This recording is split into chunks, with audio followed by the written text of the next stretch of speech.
Hey everybody, how are we doing? Periscope peeps, sorry about that little blimp, little glitch. Anyway, hope everyone's having a fabulous Monday. I'm so glad to be back with you guys on Parenting Live at 2. As you're joining me, let me know who's hopping on. Hi Miranda. Oh, good. Watch until your cell dies. Ciao Maria, how are you? And we're going to be talking about saying yes more and no less. Now, I am not talking about eliminating the word no from your vocabulary for those of you that might misunderstand. I am talking about saying yes more because, we don't want to be always saying no to our kids. It's not fun. It's not fun for you. It's not fun for them. And do you know that there have been studies that have taken place that say that the average parent says no about 400 times a day. That is crazy. That is too much no. 400 times a day. Is that like nuts or is that like nuts? Hi guys, joining me on Periscope.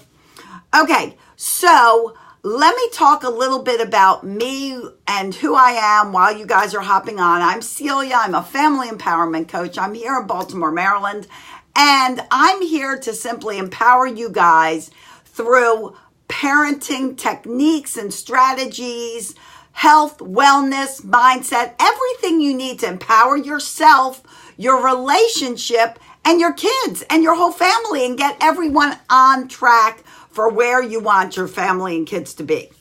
Okay, so we're talking about saying no too much because we often do. Give me a 1 if you feel like all you do is say no to your kids. If you are so sick of saying no and you really want to start saying yes, give me a 1. Let me talk to you about why kids want to explore things, want to go against what you think are your wishes, and they don't even know that they're your wishes. First of all, they're always learning. This week I'm focusing on those terrible twos and the frustrations of having a 2-year-old or a toddler. Toddlers are always learning. They've only been around for a couple years. So they don't know what things are. So they touch, they want to explore, they want to feel it. They want to pick it up. They want to listen. They want to taste. All those things are them learning about the world around them. They're not doing it against you. Don't take it personally. Please don't take it personally. They are learning everything there is to learn. They are like giant sponges and soaking it all in. They are grabbing things because they now can stand up and they can grab things. Things that they weren't able to reach before, they can reach. It is great for them to think, oh my gosh, look how big I'm getting. I can reach this light switch. They're not doing it to be mean. They're doing it because they can. There's so much out there for someone who has only been on this earth for a little while to explore. And they're going to do it. So don't take it personally. Don't think they're doing it to be mean to you or go against your wishes. They're not at all. They're doing it to learn more, grow more, become more independent, and become more of themselves. Okay, so let's talk about 6 steps. Hi, guys. Hi, Esterkel. I don't know if that's your name, but that's how I can see it. Let's talk about 6 steps that you can start doing to help your kids really, get associated with the world around them, get in less trouble, have more cooperation in your household, more smiles, less trials. Number 1, you really have to learn to pick your battles. Pick and choose those battles. What's really important? For example, if you have a kid that won't sit at the table, is it important that you sit there and go fight with them every night so they sit at that table? Is that important? Hi, Sheila Ann. No. Maybe there's something they can do. Maybe they can eat somewhere else. Maybe they can run around. My son is from, sorry, my son is from me. My son, when he was little, he used to run around our house, stop at the dinner table. The Ninja Turtles had just come out, newly invented. He's 30 years old now. And I used to say Ninja Bite, and he used to eat a Ninja Bite every time he came around to the table. He would chew, and then he'd do another lap around the house, back for a Ninja Bite. So we would eat in perfect peace. I stopped having arguments with him. I stopped trying to force him to eat at the table. And you know what? He's 30 years old now. And guess what? He eats at a table. Nothing was prevented. He didn't just continue his life running around the house in order to eat. But it solved the immediate problem, and there was a priority there. Was it more important for him to eat, or was it more important for him to sit at the table and eat? So pick and choose your priorities. Pick and choose what's negotiable, what's not negotiable. Okay. Number 2. Are you setting your kids up for failure? So by this, I mean, sometimes as parents, we're like, oh, go ahead and do that if you want to do that. And lo and behold, you know they're going to fail. Something's going to mess up and you're going to wind up yelling at them. I used to live with a neighbor, not live with a neighbor. Where I used to live had a neighbor. And that neighbor had a 2-year-old who, when they came home on Sunday from church, we were out with little baby pools playing in the water. And he wanted to come to the water. So his mom said, go ahead, go play in the water if that's what you want to do. But I was going to do something else. So instead of taking him in, letting him play in the water, changing his clothes, putting on a bathing suit, she let him go play in the water to wearing his like Sunday best, and what happened? And then she said to him, if you play in the water and you get wet, you're going to be in trouble. Well, you all know 2-year-olds. He's going to get wet. He's going to get in trouble because he's not wearing a bathing suit. So she basically set him up for disaster. She set him up to be punished.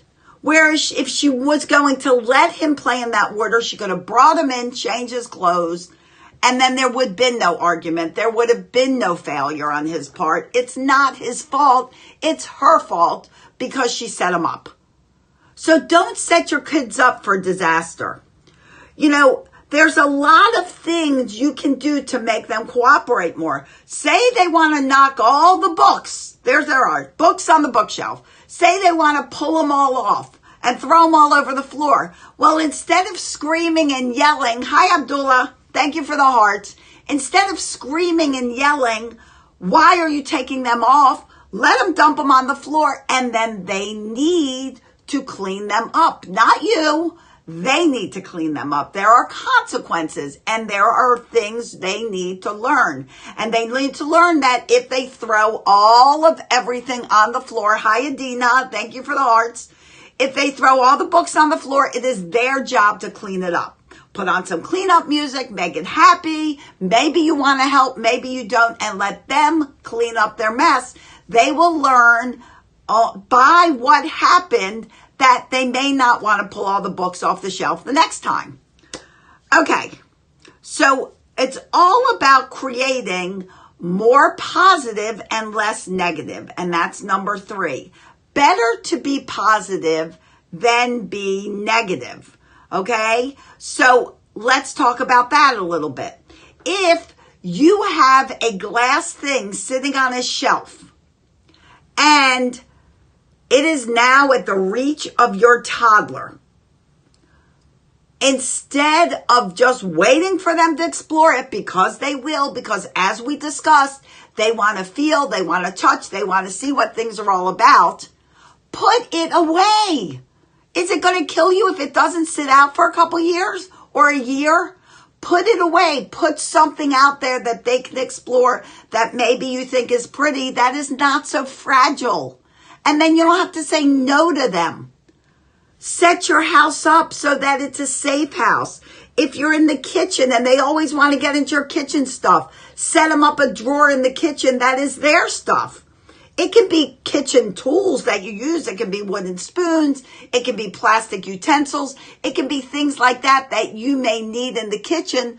But if they touch it and they get into that drawer, they're safe. You don't have to say no. That's their drawer. Hi, Sergi. That's their drawer. Set up ways and things that they can touch and feel and play with that you don't have to say no to. We're talking about more yeses, less nos. Look around your house. If you see a fragile lamp or something and you're like, you know what? They're getting taller. They can reach that. If they can reach it, they will. Remember that. If they are getting tall enough to reach something that you don't want them to and they can reach it, they're grabbing it. Push it towards the back. Hi, Patrick. Push it away from them. Get it somewhere on a shelf that they can't reach. Be proactive. Make it more so that they can touch, they can feel, they can find new things, they can discover new books. They can do all of that, but there's no risk of them breaking it or you having to say no to it or grabbing something that's unsafe. That risk is removed. Hi. Thanks for the hearts. Be proactive and you will wind up with a lot more yeses and a lot more nos. Can I touch this, Mom? Yeah, go ahead. See what it's like. Can I get this book? Yes, go ahead. See what it's like. Hi, Mindy. How are you? Okay.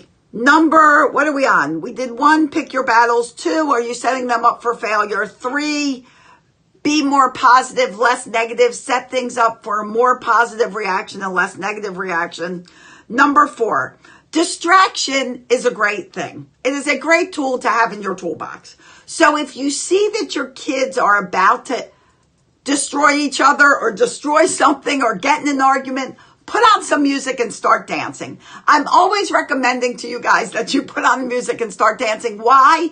It's a great distraction. It's fun. And if they're about to get into some kind of argument or into something you don't want them in, distract them. Nothing beats a good dance. Absolutely. Nothing beats a good dance. And if you're dancing, your kids will be dancing in moments. And you'll be laughing and smiling and have a great time. No problem, Miranda. Your mom needs love too. Hi, Phil. You know what's a great toy, guys, to have in the house? Hold on, I need some water. A great toy to have in your house, balloons. Let's talk about balloons. Balloons are cheap, and if you underinflate them, they will last a long time. They don't pop easily. They're a blast. So go get some balloons, blow them up. I will tell you, Target sells a bag of balloons. I think it's 100 balloons for $8. Now, that might seem like a lot, but you get 100 balloons. They are super good quality. If you buy balloons at the dollar store, they're super cheap quality. But if you want them to last, buy a little better balloon. Hi, Whitney. So balloons are great to keep in your house. Underinflate them. If you overinflate them, they will pop, and no longer are they a fun toy. Underinflate them, put them in a black trash bag, and they will last a long time. And when the kids are getting into something, they're getting into an argument, or you know it's about to be a yelling match, or you're going to have to say no to them 10,000 times, take that bag, dump the balloons out on the floor, and you'll have your kids playing and laughing and happy in no time. It's my cell phone. Okay. Get foam cubes. Foam cubes are great. There's all kinds of stuff you can find that is seriously fun to play with that are soft. Foam cubes are great. And I'm pretty sure, hi, Karen.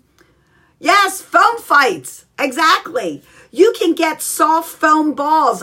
In my fitness classes, I buy foam balls that are 2.5-inch balls, and you throw them, and they're sponges, basically, so they don't hurt anybody. We play games where we throw them. Play parents against the kids, and use foam balls, and no one gets hurt.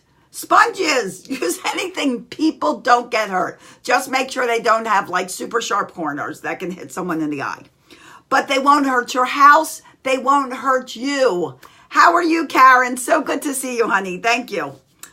Okay, so distract them. Distract them from getting into trouble, because a lot of times kids get into trouble because they're bored. Where's my boredom box? Hold on. Time out. Okay, hold on. Down here. All right. My busy box. Busy box. You fill this with paper. It's fun. Look here. Color a picture of your favorite thing that happened today. Choose again. You know, you can do it like a game, and your kids and you take a shoebox, cut a hole in it. When they're bored or they're getting aggravated, or you feel like you have to say no because they're not doing anything, pull out the busy box and say, busy box, guys, go get something out of the busy box. If you need them to be breaks. Oh, good. I'm glad you get to listen too, Karen. So happy. Sorry. I'm shaking. I'm like having like an earthquake here because I'm folding my legs and banging on my desk. Okay, so distract. There's lots of fun. My son opened a can of tomato sauce before and threw it all over the kitchen. Oh, that was fun, Miranda.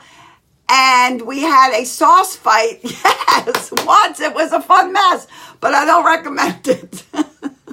But yay, I love that, Miranda, because you turned a tragedy into happiness and fun.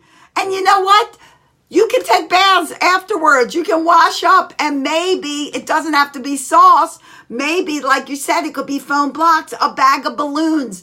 It's so much fun to turn a disaster into fun. And then they learn that maybe this isn't the best thing, but you know what? Mom figured out how to make play out of the whole thing. Hello, hello, hello. I can't read your name. But hello, how are you? Welcome to my Periscope and my Facebook, guys. Okay, so distract them. Another thing, let's talk about offering choices. Now, there are negotiables in life and there are non-negotiables. A non-negotiable is like we have to leave the house at 8 o'clock. A negotiable is instead of having a fight over what they're wearing in the morning or getting them up and getting dressed, why not the night before pick out your clothes, but let them pick it out. Say, okay, honey, here's a blue shirt and a yellow shirt. What do you want to wear? The blue shirt. Okay. Do you want this pair of pants or this pair of pants? Two choices for toddlers. And then pick them out. And then when they get up in the morning, there's not a fight. There's not an argument. Their clothes are there and they can get dressed, and encourage them to dress themselves. Encourage them to start being more independent by having more control over their life. And when they're more independent and they are allowed to have more control by things that are negotiable, they are more cooperative. They're happier. You're happier. Everybody's happy. Don't we want to be happy? We want to be happy. Absolutely. Okay. And number 6, guys. Miranda says, yes, we took a hose to each other. There you go. Good way to clean that sauce. At least you didn't like lick it off. But, you know, whatever. Never mind. That was going wrong way. Okay. The best response is no response, guys. So you got to remember this. Sometimes your kids are saying no, or you're not saying no. They're having a tantrum. They're going crazy. Something is going on. Sometimes you're about to like scream and lose your patience. The best response is no response. Just let them have their fit. Let them, if they were really getting into something and they couldn't get into it and you had to say no, you had to exercise their disappointment muscle, let them have a fit, and then when they're done, talk to them. Don't get involved in the argument. Don't start trying to have a conversation while they're having a tantrum. It's going to get you nowhere. But what you can do is maybe if you see when you said no to them about something, maybe there's some way the next time you and your child can discuss a way so you didn't have to say no. Miranda says, my son has ADHD and choices of clothes in the morning. Yes. And you know what? Honestly, Miranda, choices just empower children. Think about it. As kids, we are so busy as parents telling them what they do, where they have to be, when they have to do it, what this is, what you're eating, what. We are like the master in charge. Does anybody like to have a master in charge of them? No. Your kids don't either. When they are given more choices about their life, you are giving them more control over their life. You are teaching them that you respect them, that you honor their decisions, that you do think they're intelligent enough to make a decision. Those are all things that bleed cooperation. I'm telling you guys, the more choices your kids have, when there isn't a choice, they're more apt to cooperate with you because they know there are things that there are choices for and things that there just can't be choices. You have to go to bed. You have to go to school. You have to brush your teeth. These are non-negotiables. But things about them, like what books you read before you go to bed, is a negotiable. Maybe you don't brush your teeth. Maybe they like to brush their teeth after breakfast instead of the moment they get up. Maybe that's a negotiable about brushing their teeth. Maybe they don't want to get up. This seems to be common sense. You know what? Common sense, it is common sense, but common sense is not so common. And as parents, we read so much, we do so much, we forget about common sense. My son says, I'm 6, I can pick myself. Yes, at 6 years old, he can pick himself. Let him. Give him the power. Give your kids the power where you can give them the power. And they will cooperate so much more when they can't necessarily have the power. When there are things that they don't have, they have to go on the bus. They don't want to go on the bus. Well, sorry. That you have to do. You have to get on the bus. Not a negotiable. You have to go to school. You have to get on the bus. But what may be negotiable is maybe what they want to eat for breakfast. Do you want oatmeal or do you want a bowl of cereal? Do you want eggs or do you want a peanut butter and jelly sandwich? There are negotiables and non-negotiables. And guys, I'm telling you, when you give kids power over their own lives, for the things that they can take power over, you will see so much less to say no about because cooperation will rule in your house and happiness will rule. Don't we want to be happy? Don't we want to find the joy in our kids? Don't we want to see them smiling more and angry less? Don't you want to smile more and have less anger? So guys, that's what I wanted to talk about with your kid, with, just trying to make it a more cooperative environment. Let me give you something to think about, guys. There's a lot of ways we can be more positive, more proactive as parents. And it doesn't always get easier. Sometimes we think, now we have our second kid, our third kid. It's not that we necessarily aren't more relaxed with our further kids. I hate saying, yes, I got to stop it. And, it's not that when we have more kids, we're not more relaxed, but then there's more challenges. You have more kids to deal with.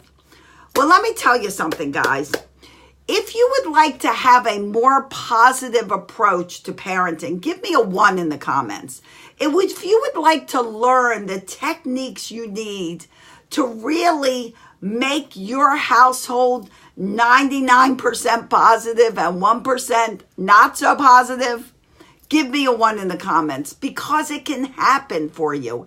It's all in the techniques and the strategies that you use when you're parenting your kids. And you know what, guys? Right now, I have a great academy you can take advantage of. It's something you can do on your own. It's something you can sit with your partner and learn. There's a lot of units to it. There's a lot of videos, but they're short videos. They're 10 to 15 minute videos. You can basically say, okay, I've got a break. The kids are chilling. I'm going to watch the next video. And you can learn so much. Hi, Bayul. You can learn a lot about being proactive, so that your family is more cooperative, less chaotic. There's more happiness, less fights, less yelling, less argument, less saying no, more saying yes. And I got a special deal for you guys. If you want to take advantage of the Positive Parenting Academy, it will be the best money you've ever spent, I'm telling you. If you want to do this, put an email in the comments, message me privately on Facebook if you'd like. The Positive Parenting Academy can be found on pumpedupparenting.com. But if you take advantage of it this week, while I'm talking about dealing with 2-year-olds so that we can have a more positive life, send me a message if you want to take advantage of it. Right now, I have an introductory price on that. But I will give you a coupon code to take 10% off of that price. Plus, you will get a 1-hour strategy session with me. An hour strategy with me is normally priced between $100 and $150. And if you give me a thumbs up, message me, I will give you a coupon code to reduce that price of that Positive Parenting Academy. It's already reduced. You can get it for even lower. If you're on Periscope, put your email in the comments. I challenge you to make a difference today. Get started today. Make a difference on your family and your life, and make it more positive for you, your kids, and make happiness rule in your family. In the meantime, guys, Miranda says, bedtime has been a struggle in our house. He thinks because I'm up, stay up, and there's no compromise. It's a fight each night. Okay, Miranda, something we have to work on together. We'll talk. We'll talk, baby. Yeah, bedtime is a struggle. And you know what? If you've got sleep issues, guys, there's also a sleep training in pumpedupparenting.com. That's really reasonable, super reasonable, and it's got 2 sleep videos on it. A new one I just added. It's not a long sleep training, but Miranda, let me tell you, I think it will help you a ton. But we'll talk. Anyway, guys, I want to get going now. Been on a long time. Don't want to be too long. Happy to help you. Happy to help you. And I'm so grateful for you all being on here. Replay viewers, so grateful for you too.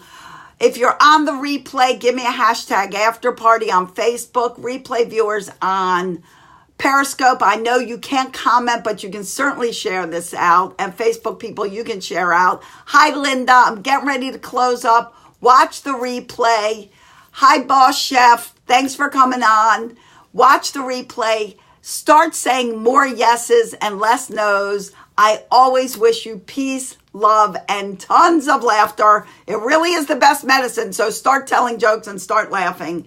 And I'll see you guys tomorrow at 2 o'clock when we are talking about potty training. So if you're getting ready to potty train, tomorrow's a watch for you, a must watch. 2 o'clock on Facebook, 2 o'clock on Periscope. I'll see you then and around the web. Make it an awesome day, guys. Bye-bye. Oh, shoot. Sorry. Let me try to end this.